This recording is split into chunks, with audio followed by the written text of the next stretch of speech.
Bienvenue dans les récits extraordinaires de Pierre Bellemare. Un podcast issu des archives d'Europe 1. Il y a dans le courant de notre existence quotidienne une foultitude de petites choses sans importance que nous faisons sans nous en rendre compte. Vider un cendrier, recharger un stylo, ouvrir ou fermer une fenêtre, essuyer ses pieds sur le paillasson, bref, le genre de choses dont il est fort difficile de soutenir l'intérêt et le souvenir, à moins d'une coïncidence étrange. Cependant, imaginons que vous receviez un pot de fleurs sur la tête au moment où vous ouvrez une fenêtre. Il y a fort à parier que vous vous souviendrez que vous avez ouvert cette fenêtre et pourquoi vous l'avez fait. Ah, c'est bien étrange les coïncidences. Qui peut dire ce qui coïncide vraiment? Suivons bien à présent le héros de cette histoire. Il va accomplir deux gestes, totalement insignifiants l'un et l'autre, mais qui par une étrange coïncidence vont devenir suspects, à moins qu'ils ne le soient déjà. Mais cela, c'est la suite de l'histoire.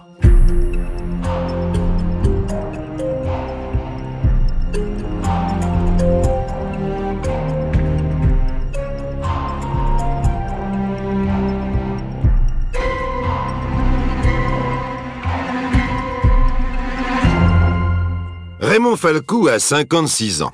C'est un colosse souriant, plutôt beau. Il a la claque dans le dos et la plaisanterie facile. Plus ou moins camionneur, entrepreneur de tout, il a du bien au soleil. Pas millionnaire, non, mais les poches suffisamment pleines pour que les femmes s'y intéressent. Un jour, en 1925, une belle année, au Café des Platanes, à Rouen, il offrait à boire et dans la compagnie, il y avait monsieur et madame Boutet. Lui replé, le regard en dessous, elle jolie, vive, remuante, avide. En minaudant un peu, elle confie à Raymond Falcou « Mon mari est souvent parti à la pêche ou à la chasse. Si vous saviez comme je m'ennuie. » Falcou ne sait ni lire ni écrire, mais ce langage-là, il le comprend parfaitement. 15 jours de cours pour faire convenable, et le voilà, amant privilégié. Il va même s'installer chez sa maîtresse, sous le même toit que le mari. Il prend pension, officiellement, et officiellement le mari ne se doute de rien. Et cela dure presque 8 ans. Falcou s'occupe du chat de la maison, il lui achète un poisson tous les jours, fait les courses, prête un peu d'argent à droite ou à gauche, en récupère un peu plus. Bref, une petite vie à trois s'est installée. Mais le vaudeville va se corser. C'est au tour de Falcou maintenant d'être trop souvent à la pêche ou à la chasse. Et voilà qu'un fringant jeune homme vient prendre sa part de la vie privée de madame Boutet, qui, généreuse, la lui accorde, et discrète, le fait dans un hôtel voisin. Attention délicate, destinée à ne pas troubler la quiétude du mari et de l'amant.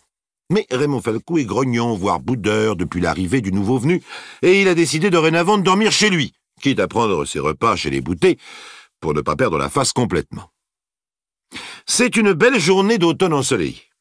Le jour où l'on passe de l'heure d'été à l'heure d'hiver. Tout le monde en parle, et tout le monde se trompe d'une heure en réglant sa montre. Ce n'est pas grave.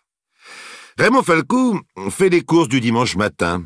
Au bazar du vieux marché, il raconte quelques bêtises à madame et mademoiselle Pincêtre, puis les invite à déjeuner à la campagne avec madame Boutet. Ce jour-là, madame Boutet sort un militaire. C'est son droit. Tout le monde s'engouffre dans les voitures et on va déjeuner à Pont de l'Arche. Falcou paye 187 francs 50. Puis madame Boutet veut danser. Et l'on se rend à Freineuse, au café Roussy. On joue au domino, on danse, on passe une bonne journée et on rentre à Rouen où monsieur Boutet, toujours sagement aveugle, attend son monde à la maison. Voyons, est-il 18h30 ou 19h30?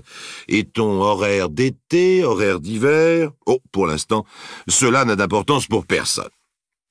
Laissons madame et mademoiselle Pincêtre rejoindre leur bazar, madame Boutet raccompagner son beau militaire à la gare, monsieur Boutet s'endormir, et suivons Falcou de près. Toujours décontracté, Il boit l'apéritif avec son contremaître au café du coin. Il raconte sa journée, imite Mademoiselle Pincêtre, se moque du militaire, dit un peu de mal de son ancienne maîtresse et annonce qu'il va se coucher. Nous voici arrivés, chers amis, à la première coïncidence, au premier acte insignifiant, mais lourd de conséquences dans la vie de Raymond Falcou. Il vient de serrer la main de son fidèle contremaître, qui va coucher dans une petite chambre près de l'atelier. Falcou prend sa voiture, met le contact et s'aperçoit qu'il ne reste guère d'essence dans le réservoir. Il met en marche, la voiture tousse et s'arrête. Il n'est pas loin de chez lui. Il y a, dans l'entreprise, une réserve de bidons d'essence pour les camions. Raymond Falcou fouille ses poches, zut! Il n'a pas la clé. Il tourne un peu autour de la voiture, indécis et furieux, tape dans les roues, comme n'importe qui dans ces cas-là, puis se décide. À pied, il va jusqu'au garage de M. Pélissou. De temps en temps, il lui est arrivé de lui acheter de l'essence. « Tiens, bonjour, M. Falcou, dit Pélissou. Il y a longtemps qu'on ne vous a pas vu. »« Oh, il n'y a pas si longtemps que ça, grand Falcou de mauvaise humeur. Il y a 15 jours, j'étais chez vous. » Pélissou, femme et enfant qui dînent dans l'arrière-boutique, n'insistent pas. Falcou prend son bidon et repart en sens inverse. Rien de plus banal que de tomber en panne d'essence, rien de plus normal que d'acheter un bidon, d'être de mauvaise humeur et d'aller se coucher après. Il est 9h30 environ maintenant. À l'autre bout du quartier, Marcel Boutet revient de la gare en voiture.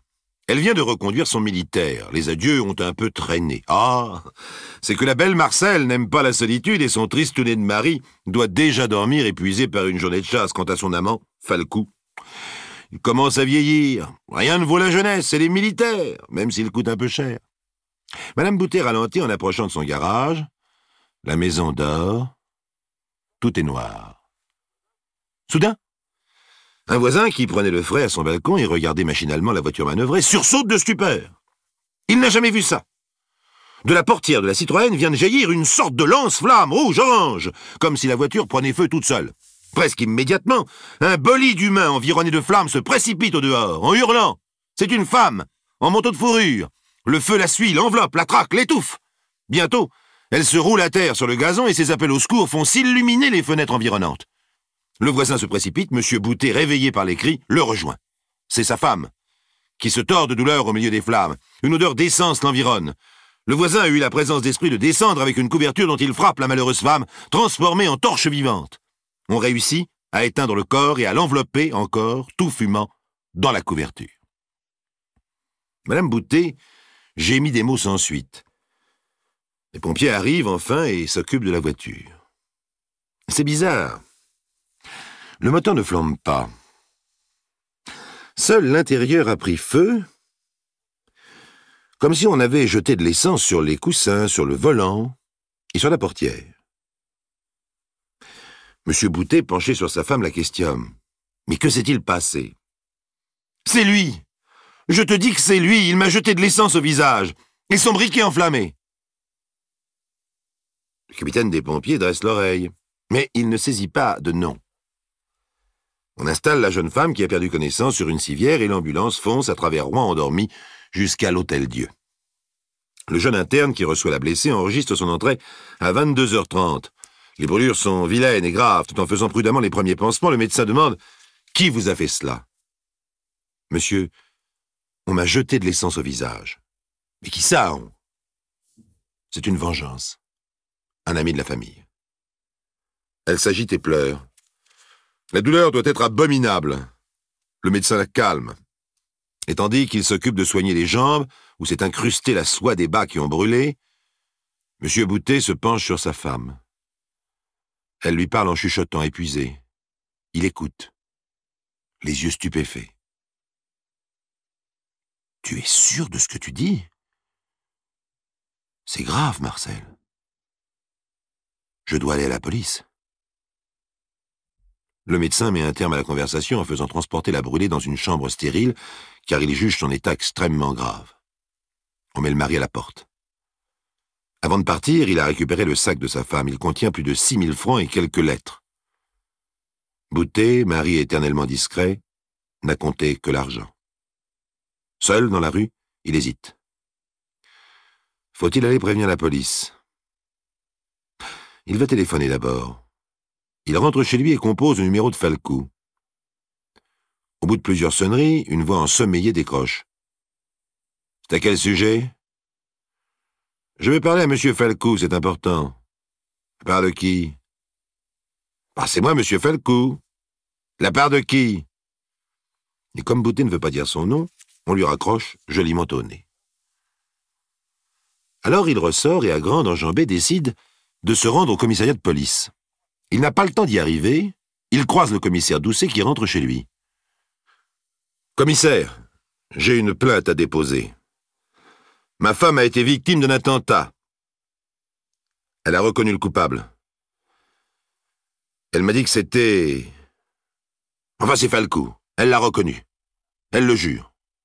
Et je veux qu'on l'arrête. » Le commissaire Doucet regarde Boutet en coin, le prend par le bras et le pousse gentiment. « Écoutez, mon vieux, on verra ça demain. Hein. Je suis debout depuis 9 heures ce matin, j'ai sommeil. »« Mais je veux porter plainte. C'est un attentat. Votre devoir est de... Oh, j'ai sommeil. Et il est minuit. Allez, venez me voir demain matin. » Demain matin, beaucoup de choses auront changé. Mais le commissaire veut dormir.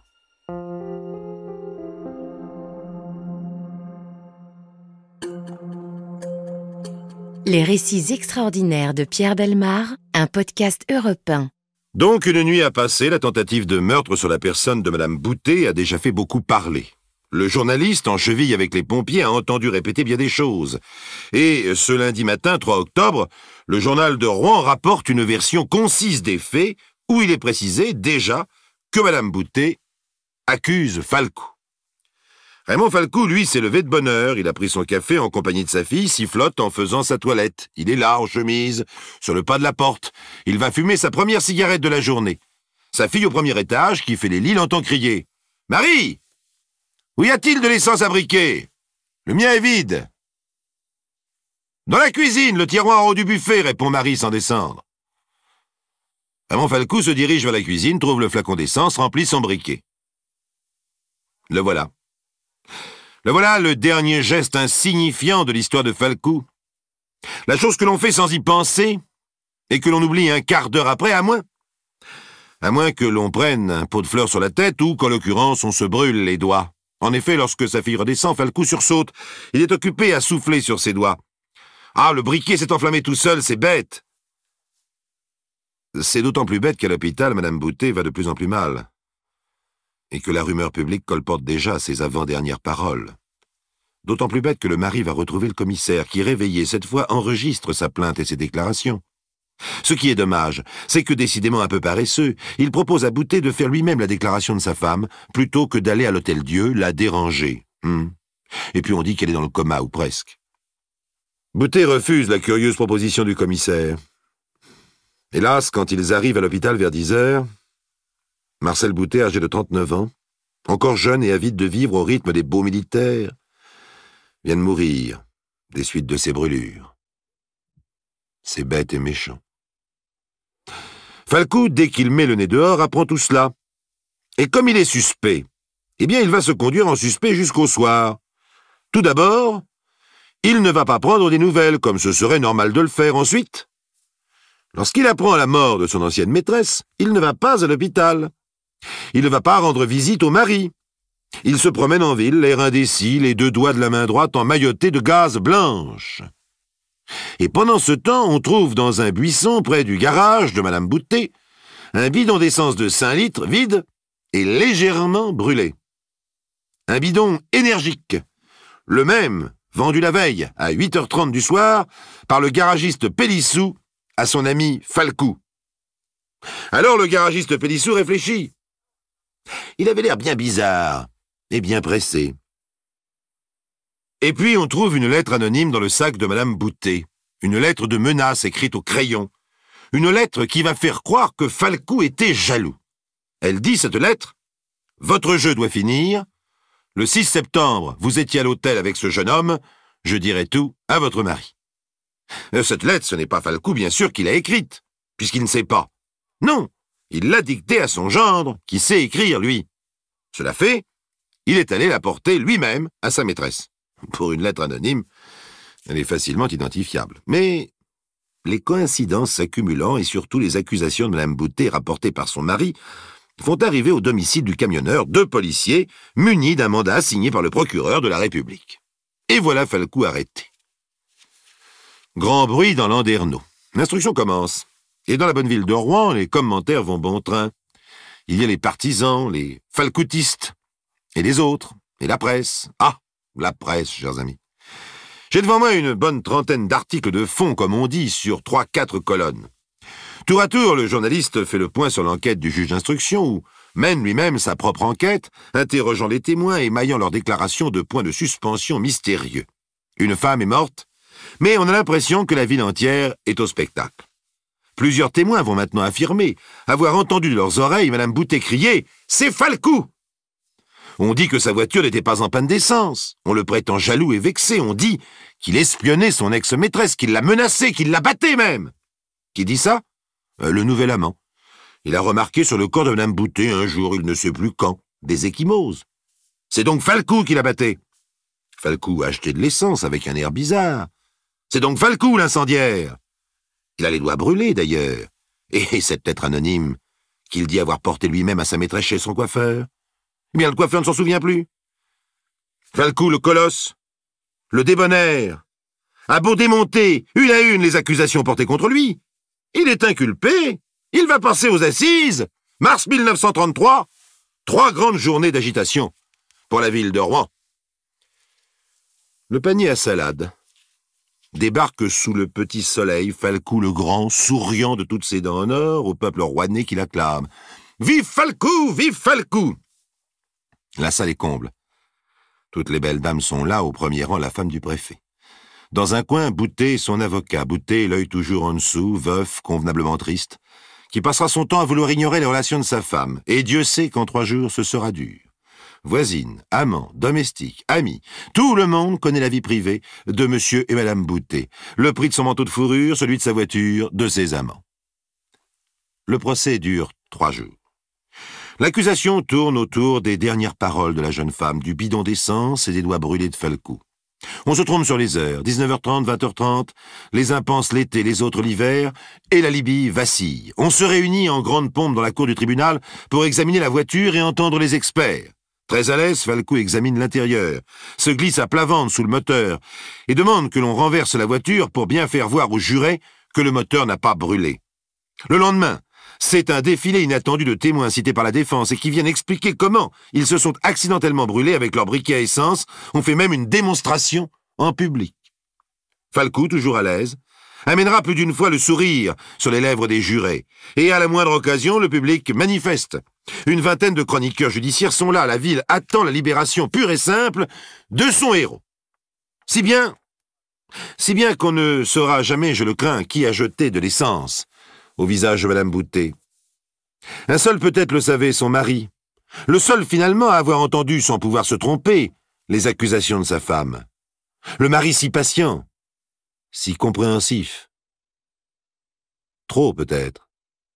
A-t-on oublié que M. Boutet avait été récemment accusé d'avoir voulu mettre le feu à ses ateliers? Oui, on l'a oublié très vite, car M. Boutet, dès le matin de la mort de sa femme, s'est porté partie civile. Et à partir de ce moment-là, il n'a été question que de réunir le faisceau des coïncidences, d'accuser Falcou et de faire son procès. Plus personne n'a questionné M. Boutet, personne ne lui a demandé s'il était jaloux, s'il avait acheté un bidon d'essence, pourquoi il n'était pas avec sa femme ce soir-là, ce qu'il faisait dans la vie, en somme, en dehors d'appartenir à une confrérie fort célèbre. Au soir de la 3e audience, alors que le ministère public s'est contenté de parler de coups mortels, abandonnant la préméditation, le bidon, et la dissimulation, le briquet, Falcou est acquitté. Il va fêter ça. Et c'est sous un tonnerre d'applaudissements portés en triomphe, inondé de fleurs, qu'il quitte le tribunal. En y entrant le matin au greffier qui lui disait, pour dire quelque chose, « Beau temps, monsieur Falcou !» Il avait répondu sourire aux lèvres, « Le temps d'acquittement, mon gars !»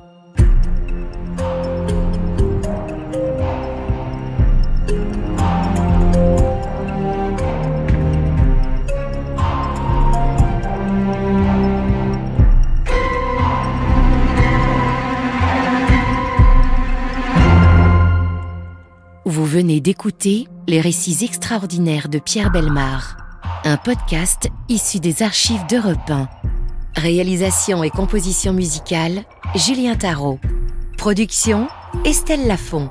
Patrimoine sonore, Sylvaine Denis, Laetitia Casanova, Antoine Reclus. Remerciements à Roselyne Bellemare. Les récits extraordinaires sont disponibles sur le site et l'appli Europe 1. Écoutez aussi le prochain épisode en vous abonnant gratuitement sur votre plateforme d'écoute préférée.